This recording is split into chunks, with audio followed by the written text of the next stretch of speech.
Uma volta ao passado, ela pode ser destruidora e ao mesmo tempo ela pode ser transformadora, mas nesse caso a cast não tem nada positivo para ser contado. Eu sou o Ribeiro e no vídeo de hoje eu vou contar sobre The Continental, o mundo de John Wick, prequel da franquia de filmes de John Wick. E antes de eu começar, se inscreva no canal para saber mais conteúdos, curtem, comentem bastante e me sigam nas redes sociais. E vamos falar sobre esse grande primeiro episódio de estreia dessa minissérie The Continental.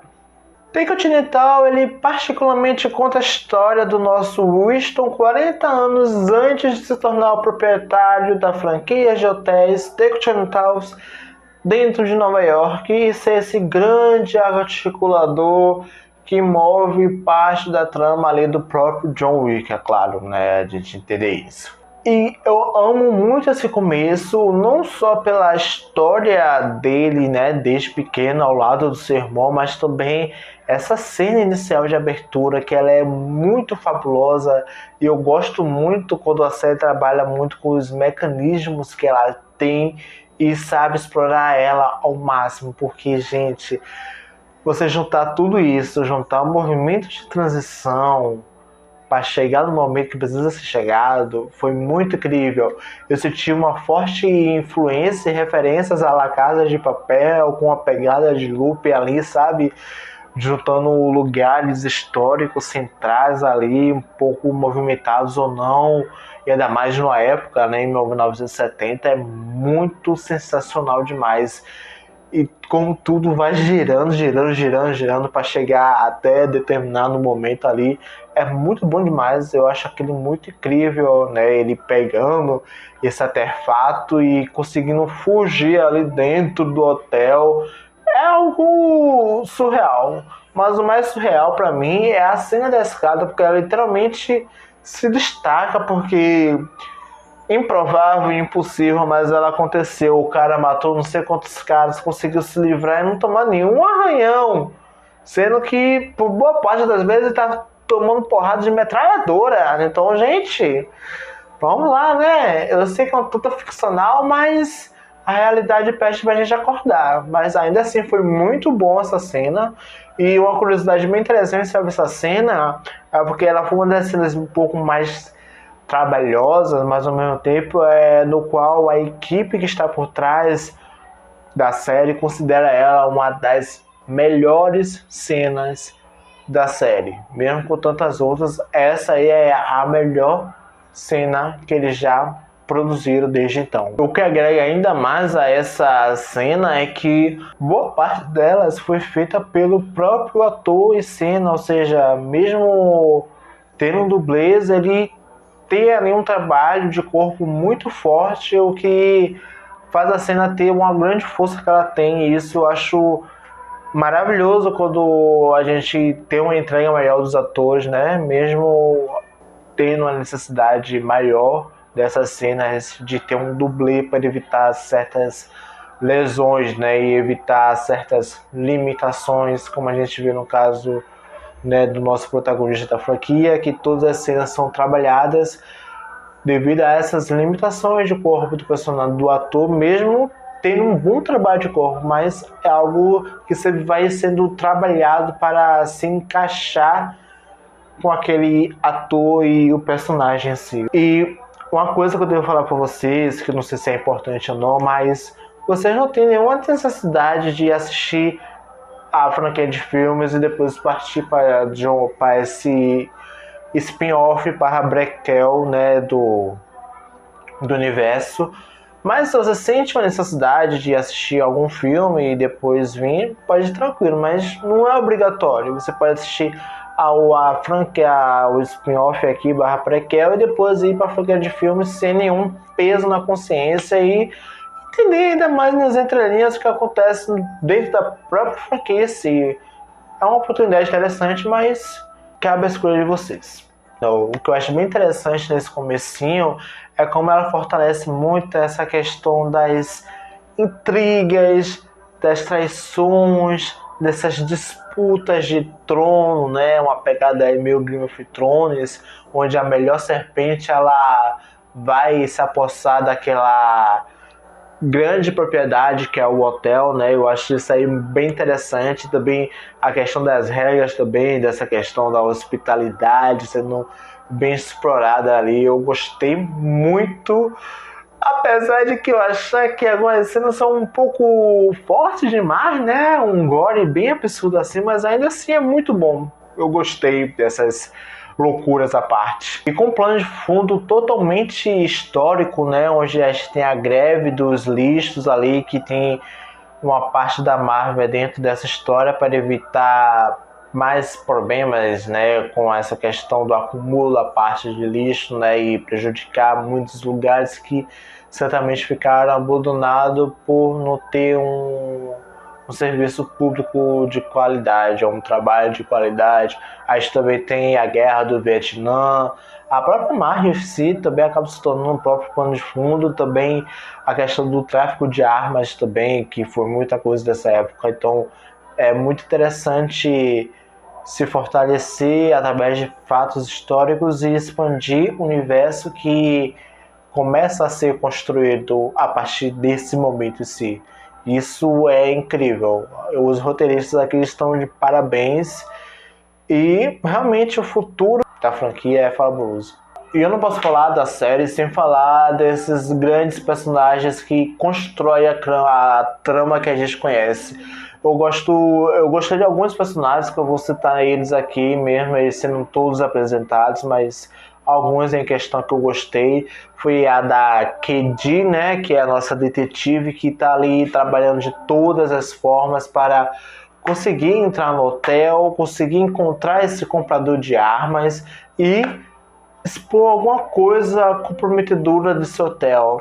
E o que eu mais gosto da cena, de uma cena dela específica é quando ela está dentro do hotel e começa a observar tudo ao redor e ainda assim consegue se encaixar dentro daquele universo à parte. Ela consegue se articular bem e não parecer tão boba, mas alguém bem consciente de tudo que está ali presente dela. E a gente tem muita presença das moedas em si, né, como elas funcionam dentro e fora do hotel, e também a questão dos funcionários, né, do qual eles ali trabalham presente como uma parte também dessa grande organização onde ninguém é inocente. Mas o momento maior dessa personagem é que ela não consiga, sabe, tá certo acompanhamento com os outros demais personagens. Acho que ela vai trabalhar muito mais paralelo. Acho algo que pode funcionar, mas ao mesmo tempo algo que vai ficar muito disperso. Pro meu ver, não sei se ela em algum momento vai se infiltrar nessa grande organização ou literalmente vai ser ela mesma e trabalhar de outra forma ali para poder conseguir provas suficientes, né, de como acontece esse tráfico de armas, já que há um ponto crucial, né, que move ela a estar no trabalho dela. Então eu tenho esse certo receio, mas ainda assim é um personagem que vai fazer o esperado e ao mesmo tempo até o inesperado, mas não é algo que a gente tenha que ficar surpreso em si. Outro personagem que eu amo demais nesse universo é o Mel Gibson. Nossa, gente, é sério. Ele tá tão confortável no papel que eu não consigo pensar em outro ator para fazer esse personagem, porque ele tá literalmente fora de série. Eu fico maravilhado, sério. Como ele articula, como ele movimenta tudo, mesmo sendo tendo esse peso de vilão, mas com um forte antagonismo, eu acho é algo surreal. Mas a forma como esse personagem dele dribla todas as regras do hotel é algo que me encanta, porque você sabe que ninguém pode ser morto no hotel, independente do que seja, e trabalhos não podem ser feitos ali, ou seja, é um local para descanso e somente. E caso você for matar, tem que ser legítima defesa e não desrespeitando a regra da hospitalidade. Então, é algo bem interessante, mas a forma como ele induz e persuade um dos funcionários deles a se matar, fala que esse personagem não tá pra brincadeira, sério. Eu tô muito maravilhado quanto a isso. E a gente também tem o nosso Sharon ali, né, trabalhando como um braço direito ali, né, desse antigo proprietário, e que tem fortes conexões com o próprio Winston, né, que depois entra na história como uma isca para poder pegar o Frank. E a gente vê uma relação muito interessante do Winston com o nosso Sharon, o que fala que eles se conhecem há muito mais tempo do que se aparenta ser. Então o Sharon entende o seu chefe, mas ele não tem força suficiente sozinhos para acabar com aquela tirania dele e botar uma pessoa no local, que no caso é o nosso Winston. E isso aí é algo que está sendo muito bem trabalhado, essas relações interpessoais dos personagens. E por falar do Winston, eu gosto muito do Winston porque ele é um estrategista. Além de ser um grande empresário que sabe articular muito bem, ele move tudo de uma forma incrível, é sério. Eu vejo o nosso Winston como o grande mentor, sabe? Um grande gerenciador de tudo que acontece na trama. Ou seja, se ele não comandar as coisas, a trama não acontece. E eu vejo o nosso Frank, que é o irmão, como a ponta do iceberg que motiva ele a fazer o que tem que ser feito, mesmo não querendo se vingar do tio, mas ele vai fazer essa vingança por N outros motivos, mas especificamente pelo que aconteceu com o irmão no final. E isso é muito interessante. E outros personagens que eu gostei foram os gêmeos, né? Tem uns gêmeos ali do bem, né? Que tem uma relação muito legal, e a questão do legado a ser mantido, que eu acho que foi muito bem trabalhado, porque não precisou de muita coisa para ser falada. Eles falam, você entende, e o que precisa ser feito, mas vocês vão para uma trama muito maior, por que não melhoram isso? E o que eu gosto muito é trabalhar de gêmeos ter completamente personalidades diferentes, ou seja, a irmã tem a aversão a armas, não sabendo usar, e o irmão usa e abusa das armas de uma forma como se estivesse fumando cigarro, necessariamente falando desse jeito. E outros gêmeos, né, do mal, eles apareceram ali, mas é algo pra gente ficar de olho. Eu recomendo vocês ficar de olho nesses personagens, esses outros gêmeos do mal, porque eles vão causar uma mudança muito interessante na trama e por final vai ser bem necessária. Nós temos certas conexões aí que nos dão muitas respostas ao que nós vemos na própria franquia de filmes, como no caso a questão do carro, né, ali no primeiro filme, onde gerou essa grande movimentação do nosso protagonista, né, do filme, do qual ele mata todo mundo, não só pela questão do carro, mas também por outras questões familiares. A gente vê que o carro em si tem uma conexão com o nosso Winston, ou seja, o Winston deu o carro de presente ao John, e o John ele cuida dela de certa forma, a parte ali. E eu acho isso muito interessante porque o nosso Winston ele pode ser o mentor do John de alguma forma, ou seja, o John Wick tem uma relação muito maior com o Winston do que a gente acha que é. E eu tenho uma suspeita que o John Wick seja também parte do grupo dos soldados que acabaram desaparecendo, né, da guerra do Vietnã por demais conflitos ou por não aguentar, ou que ele seja esse potencial cliente, ou trabalhar para esse potencial cliente do qual o irmão da Lou não conseguiu contactar. Então eu acho isso bem, bem interessante, apesar de a série indicar o Frank, eu ainda acho que o John possa ser isso, mas a gente não vai ter nenhuma esperança de que o John Wick vá aparecer na trama, então não tenho esperança de uma versão jovem aparecer, porque não vai ter mesmo, né, tendo essa grande conexões e em que se encaixar, mas descarte essa possibilidade. E antes de eu concluir aqui algumas coisas, devo dizer a vocês que nessa trama, se você chegou aqui, né, por querer conhecer o universo, eu falo pra vocês que nem tudo é o que parece. Nem tudo é o que parece.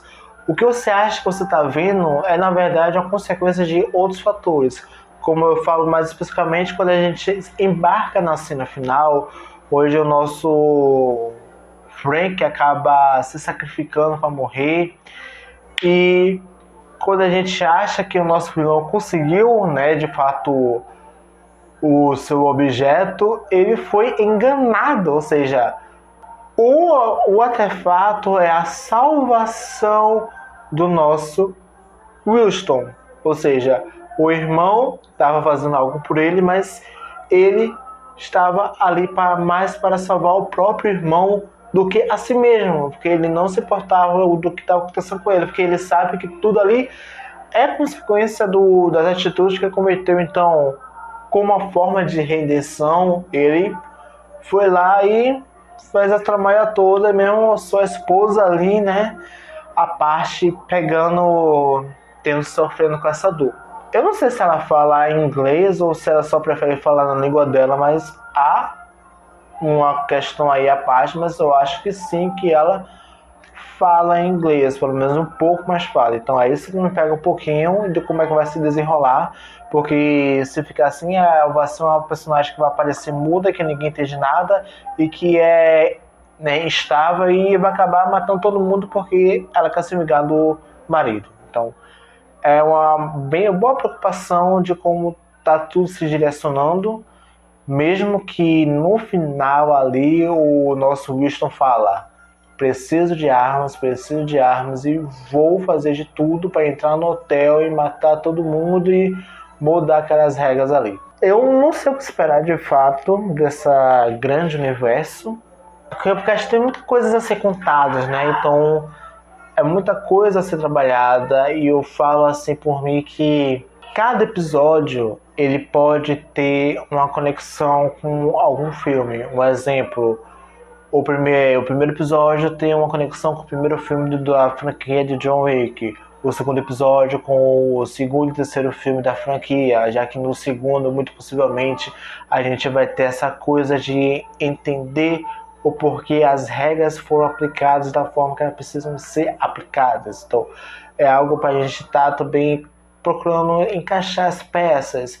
E o terceiro episódio tem aí uma conexão aí com o quarto filme, o terceiro também. Então, é só um encaixe de acontecimentos que geram tudo que acontece na vida do nosso John Wick e da própria vida do Winston. Ou seja, como tudo se encaixa e movimenta. Intercontinental tá incrível, é sério. É uma série que ela tem uma ação, mas não uma ação necessariamente tão frenética, porque ela dosa isso muito, muito bem. Então, a gente a cada episódio, a cada cena, vê algo muito mais controlado, trabalhado e bem dinâmico. É isso que a gente consegue ver possivelmente aí nos próximos episódios, e eles prometem muito. E sim, gente, cada episódio vai ter geralmente 1h30 de duração, o que são praticamente 3 filmes, que você mata ele assim, no piscar de olhos. Então,